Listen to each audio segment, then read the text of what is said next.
Orquestra.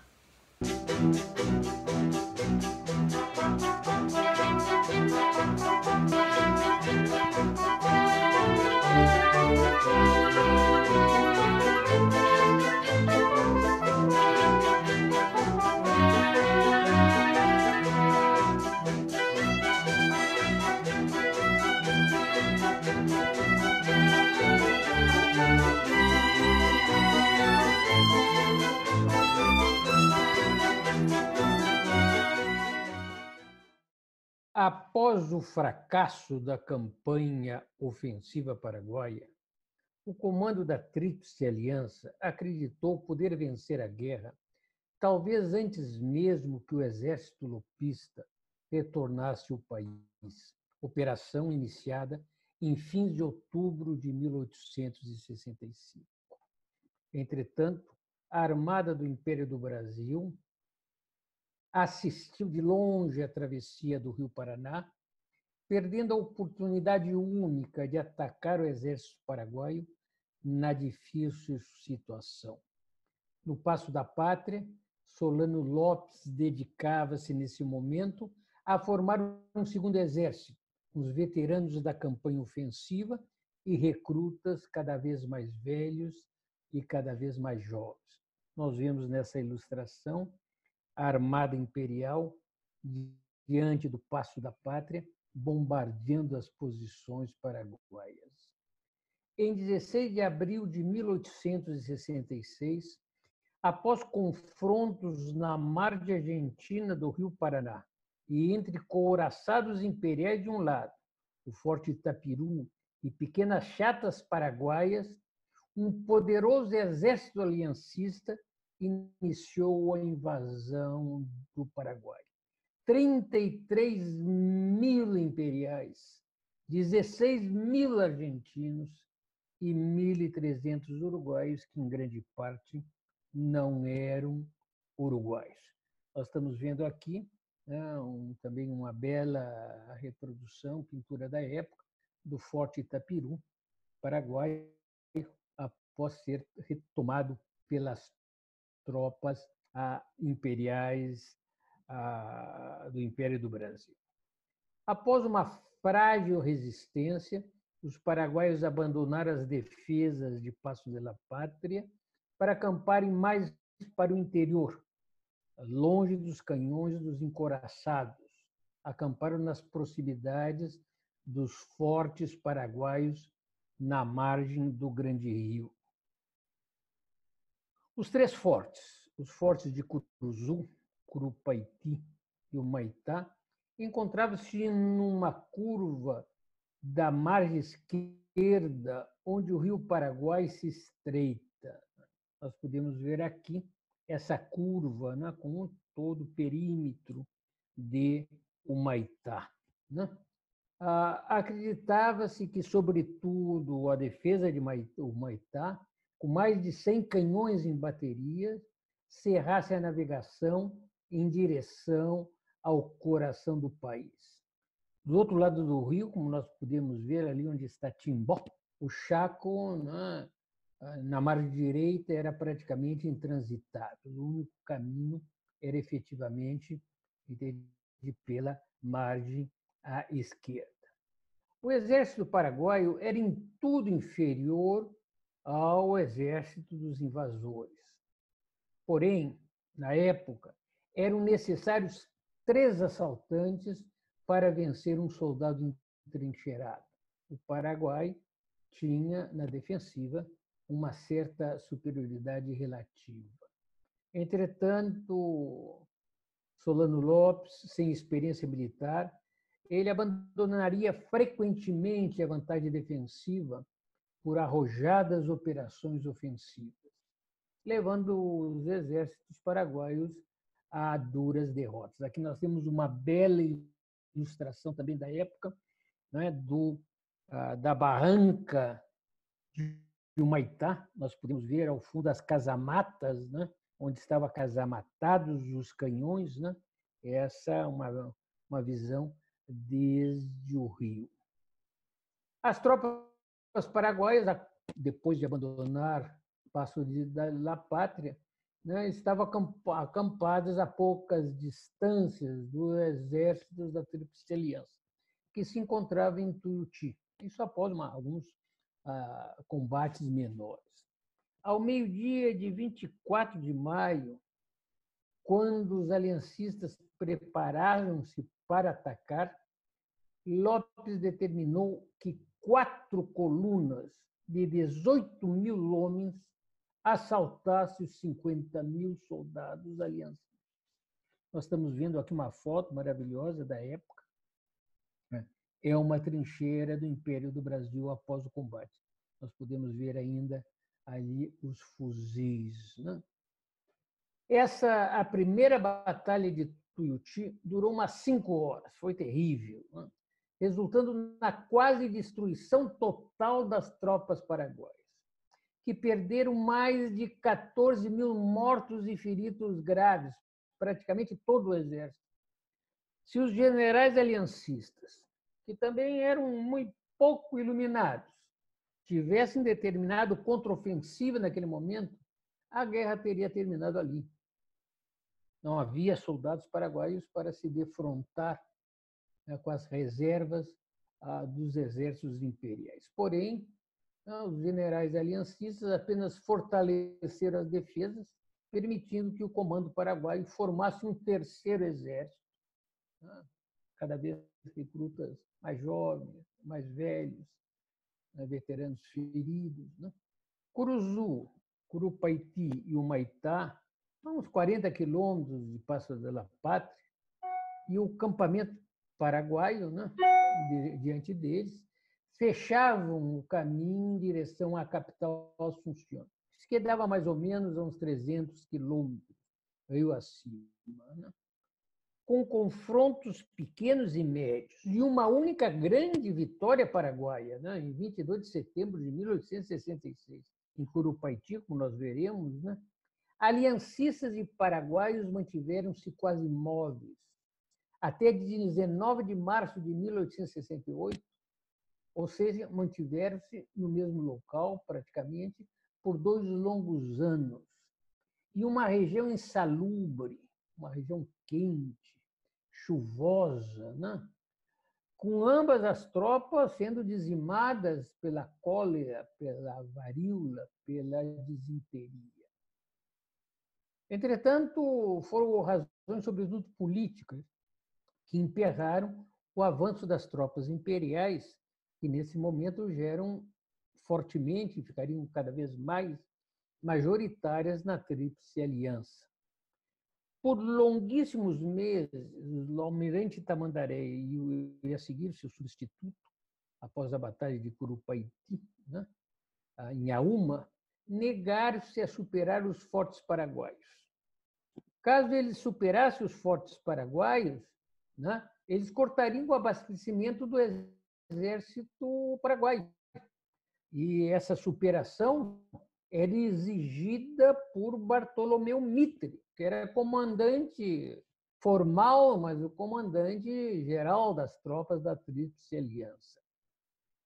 O comando da Armada Imperial, Tamandaré primeiro, em uma depois, propunha preservar os navios, né, os couraçados brasileiros, né, imperiais brasileiros, para conflito posterior, que eles diziam certos, com o aliado argentino.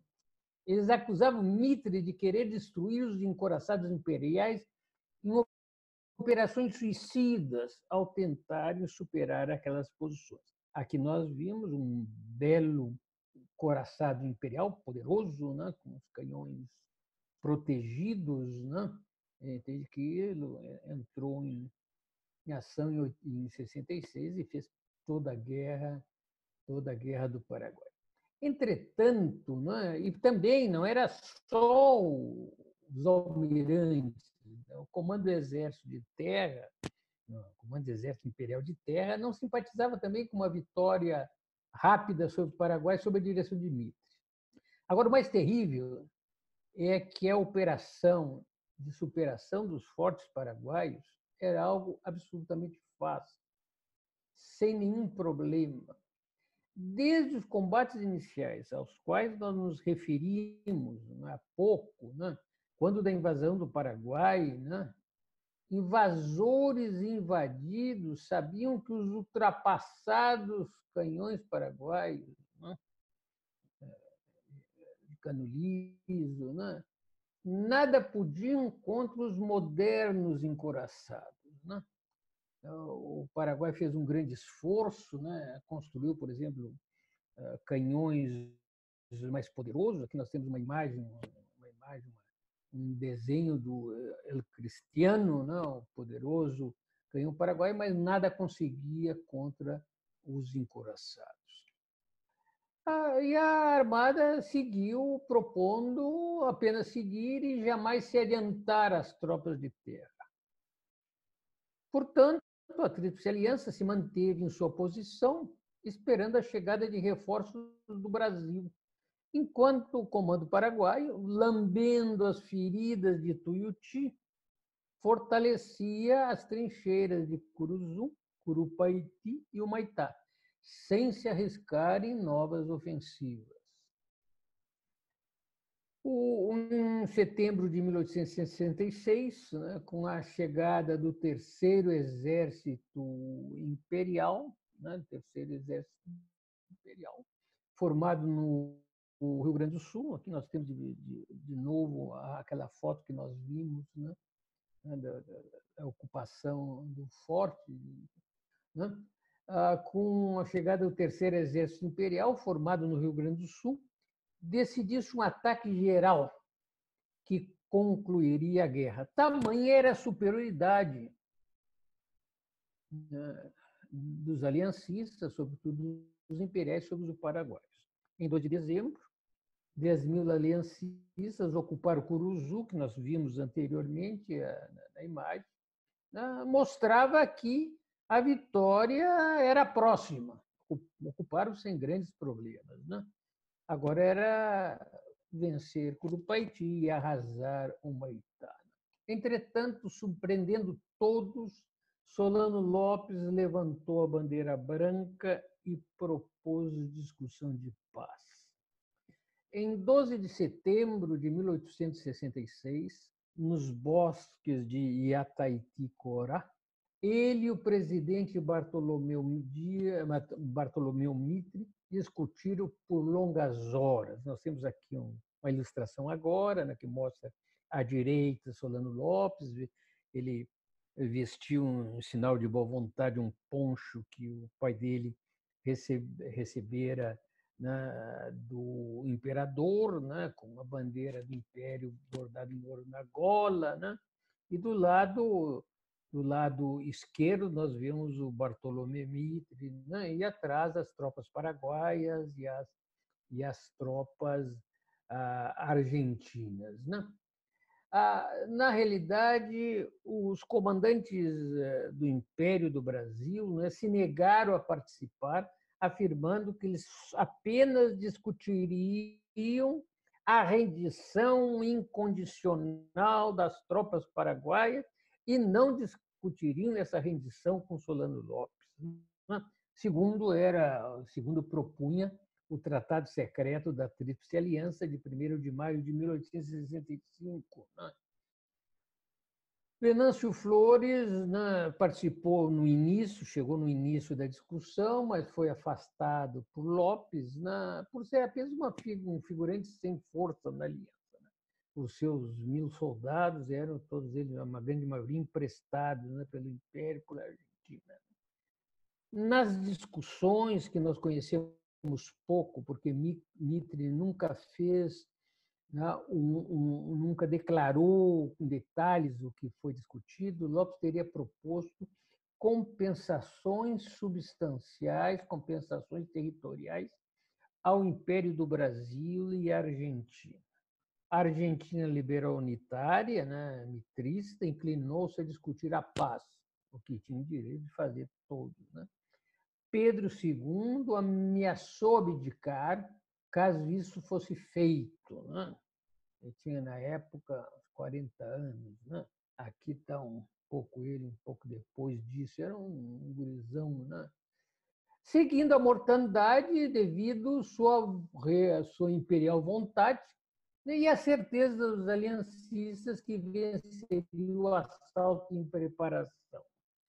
Tamandaré, né, comandante autônomo da Marinha, da poderosa Marinha de Guerra Imperial, para valorizar o serviço de sua arma, né, propôs o arriscado ataque a Curupaiti, seguindo a estreita margem do rio. Eles poderiam ter tentado, né, envolver. Né? Nós aqui temos uma maravilha, a gravura de Cândido Lopes, né, desse ataque das tropas, né, aliancistas. Nós estamos vendo as tropas, uma coluna das tropas aliancistas. Havia chovido muito nos dias anteriores, e no fundo, nós vemos, né, a trincheira bem mais elevada, né, com os canhões e os fuzis paraguaios. Né? Portanto, em 22 de setembro, após um longo bombardeio pela Armada Imperial, praticamente inócuo, porque as trincheiras paraguaias eram muito elevadas, então um bombardeio tinha que ser feito por elevação. Né? Três colunas aliancistas, né, avançaram pela franja estreita de terreno lamacento, né, para assaltar as fronteiras de Curupaiti. Aqui nós temos esse belo mapa, né, que mostra bem as três colunas. Né? Mostra bem, uma coluna vai rente ao rio, né, que está à esquerda, né? Outra vai, né, pelo centro e uma vai pela direita. Né? E nós estamos vendo a primeira trincheira, que foi logo abandonada, né, que era uma trincheira tática, e nós vemos naquele pontilhado acima a trincheira, né, paraguaia poderosa, que nenhum soldado aliancista chegou a se aproximar dessa trincheira. Na realidade, foi um massacre, né? Com os aliancistas sendo almejados pelos canhões e fuzis paraguaios, desde posições mais elevadas, né? Soldados, canhões totalmente protegidos. Né? Os atacantes recuaram, né? Com talvez 4.000 mortos e feridos graves, sem alcançarem jamais as defesas das tropas paraguaias, que quase não tiveram baixas. Aqui nós temos uma bela reconstituição, um pouco romantizada, né, de um soldado imperial na guerra do Paraguai. O impacto foi terrível nas filas aliancistas, o impacto foi terrível em Buenos Aires, né, mesmo balançou um pouco a confiança, né, do Império. Né? Era como se a guerra tivesse que começar toda ela de novo. O ataque que se esperava terminar com a guerra, né, se concluíra, né, com esse massacre que nós podemos ver, né, em mais uma bela imagem de Cândido Lopes, da grande derrota aliancista de Curupaiti, que vai mudar um pouco as cartas, ao menos fortemente, no Império Imperial, como nós veremos no próximo capítulo.